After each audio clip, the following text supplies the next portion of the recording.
का the news 15 में और मैं हूं आपके साथ शिवानी मानवानी।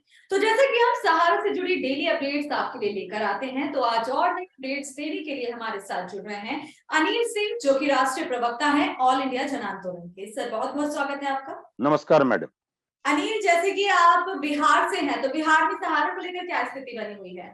जी, बिहार में सहारा इंडिया के जो पीड़ित लोग हैं, पीड़ित इन द सेंस कि जिन लोगों को सहारा इंडिया उनके पॉलिसी के मैच्योर्ड हो जाने के बाद भी नहीं दिया उनका भुगतान, तो इस हालत में अभी 9 नवंबर को पूरे भारत में और बिहार की राजधानी पटना में भी ये हमने ऑल इंडिया जन आंदोलन संघर्ष न्याय मोर्चा के बैनर के तले हमने जो अनाउंसमेंट किया था कि 9 नवंबर को भारत में जितने भी सहारा इंडिया के रीजनल ऑफिस हैं, सभी इन्वेस्टर वहां जाएं और जोरदार धरना प्रदर्शन आंदोलन करें और बिल्कुल शांतिपूर्वक आंदोलन करें, बिना कोई तोड़फोड़, बिना कोई आगजनी हंगामा के।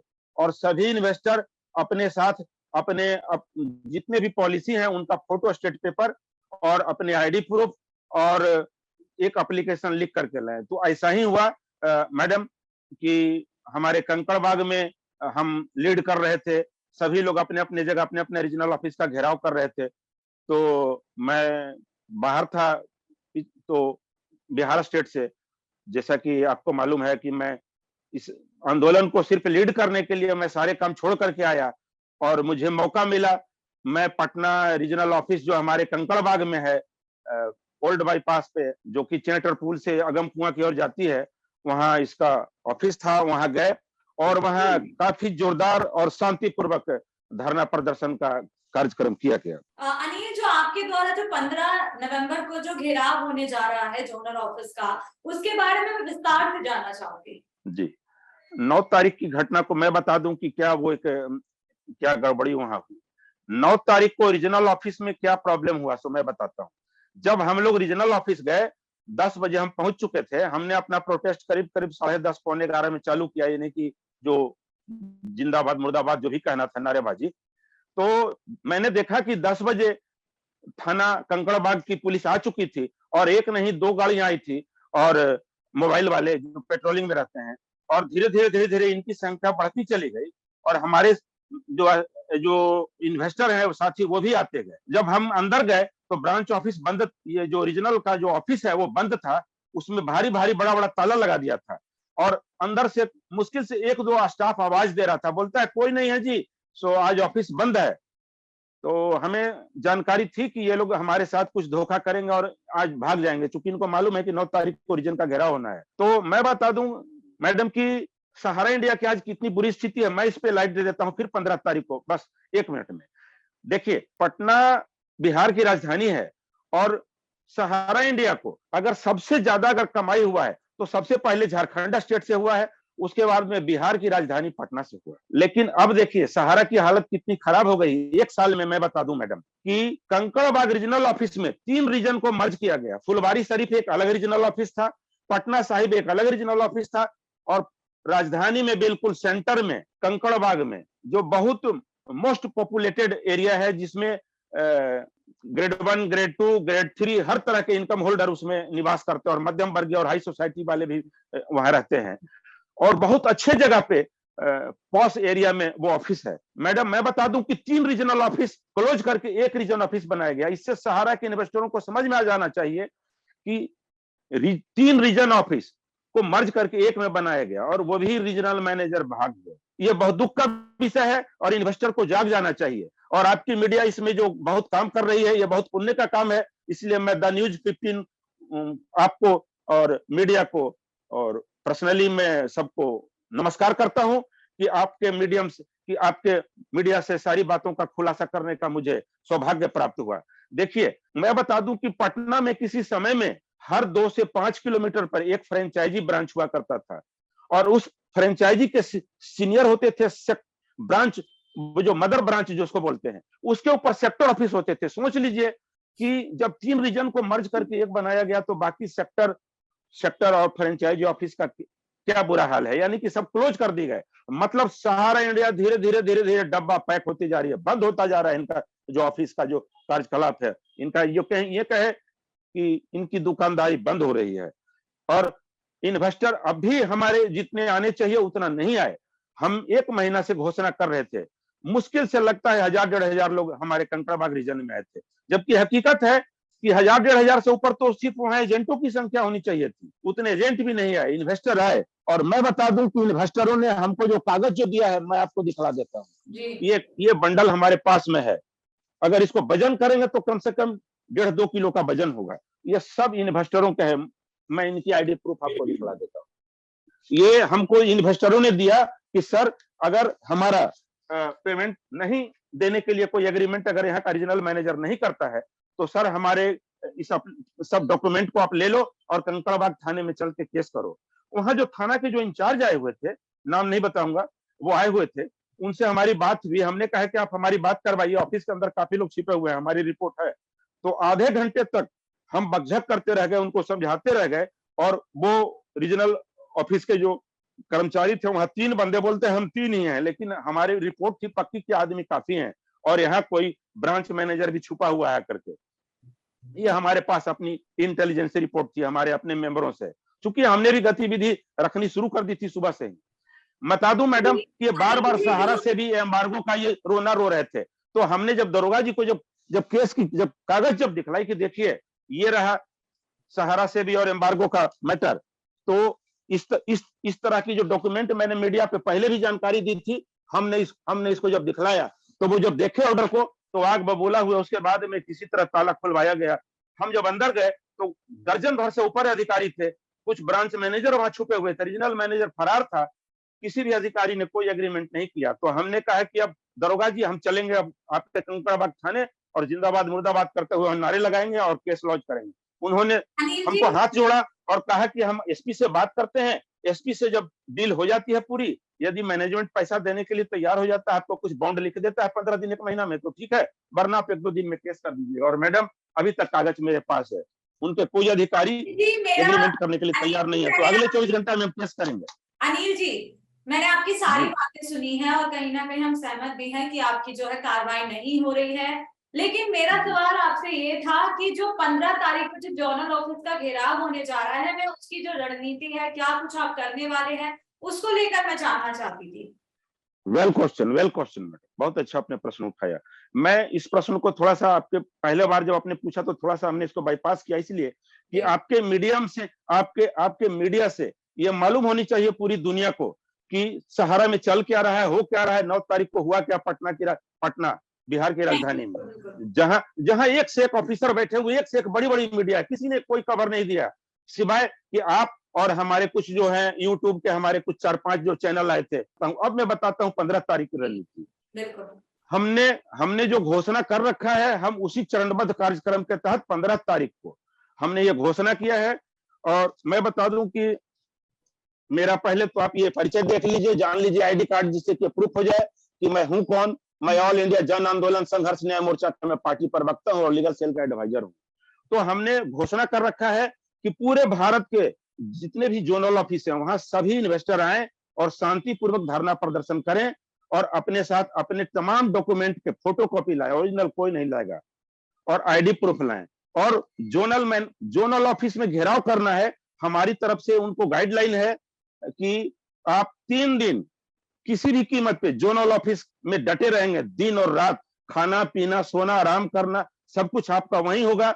यानी कि जितने इन्वेस्टर हैं, बेहतर है कि वो जोनल ऑफिस को अपना घर बना ले और तब तक वहां से खाली नहीं करें जब तक कि जोनल मैनेजर और हायर जो अथॉरिटी है सहारा के, ये कोई लिखित आपको आश्वासन नहीं दें कि कब देंगे। और हम लिखित आश्वासन यदि हमको 2-4 हजार साल का देंगे तो वो हमको चाहिए भी नहीं।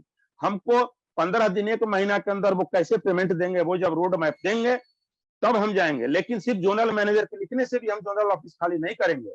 हम वहां लोकल थाना को बुलाएंगे। हमें मालूम है कि हमारे जाने से पहले 24 घंटा पहले ही वहां थाना की फिल्डिंग हो चुकी होगी, क्योंकि हमें जो रिपोर्ट मिली थी जब हम रीजनल ऑफिस का जब घेराव करने जा रहे थे, तो पता चला कि अनिल सिंह आप तो 10 बजे आए हो, यहाँ सुबह 6-7 बजे से ही पुलिस के सख्त पहरे हैं और कम से कम 100-150 पुलिस वाले थे। तो ये हालत है। बताया कि 9 तारीख को घेराव हुआ है, तो जो 9 तारीख को जो घेराव हुआ था, क्या उसमें जो निवेशक हैं, एजेंट हैं, वो सब एक साथ इकट्ठा हुए या फिर अभी भी लोगों का इकट्ठा होने में लोग जो है बच रहे हैं, एकजुट होने में, खुद निवेशक इस चीज से बच रहे हैं? जी, बहुत वाजिब सवाल है। देखिए, जितनी संख्या अगर मैं बता दूं कि रीजन ऑफिस में कितने इन्वेस्टर हैं, तो अगर वो पहुंचते तो वो शायद कई लाख पार कर जाते इन्वेस्टर और एजेंट मिल करके, लेकिन मुश्किल से 1,500 लोग हैं। यह बहुत दुख का बात है और दुख का विषय है कि अभी भी सहारा इंडिया के इन्वेस्टर, सहारा इंडिया के जो जो चमचे टाइप के जो हैं एजेंट, या जो सहारा इंडिया के जो मैनेजमेंट के जो अधिकारी हैं या क्लर्क हैं, ये इन्वेस्टरों को गुमराह करने में कामयाब हो रहे हैं। वो बार बार बोलते हैं कि हम पर एम्बार्गो लगा हुआ है, मेरा सहारा से भी विवाद चल रहा है। तो हमने वही आपको भी डॉक्यूमेंट दिखलाया था। हमने दरोगा जी को कहा कि पहले ये जो बोल रहे हैं ना सर, ये झूठ बोल रहे हैं। तो बोलते हैं आप चुप रहिए, हमारी प्रशासन से बात। कहा कि ठीक है, पहले आप अपना बोल दो, फिर मैं आपको बताऊंगा। तो हमने कहा दरोगा जी को इनका जरा रिकॉर्डिंग कीजिए, और कुछ मीडिया को हमने बोला कि इनका रिकॉर्डिंग कर लो, ये जो बोल रहे हैं। तो ये इन्होंने सिर्फ एम्बार्गो का बहाना बनाया और बोले कि 14 नवंबर को हमारा फाइनल डेट है। सहारा इंडिया, देखिए कितना बड़ा झूठ बोला, मैं आपके चैनल से आज खुलासा कर रहा हूं जी। सफेद झूठ बोला। कहा कि सहारा ने सेबी पे केस किया है, उल्टा ही झूठ बोला।